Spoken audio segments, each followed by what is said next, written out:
Привет! И ти ли си фризьор, който усещаш неувереност, когато се изправиш пред проблемен скалп? Ако клиентът ти зададе въпрос: какво се случва с моят скалп? Ти какво ще му отговориш? Има фризьори, които избягват тази тема. Други пък препоръчват нещо общо. Трети пък са абсолютно несигурни. А ти можеш да бъдеш фризьорът, който знае.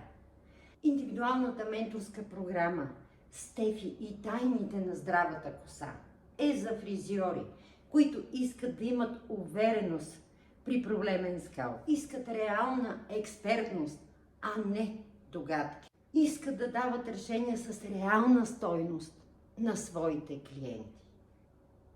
Напиши скалп в лично съобщение и ще ти разкажа повече.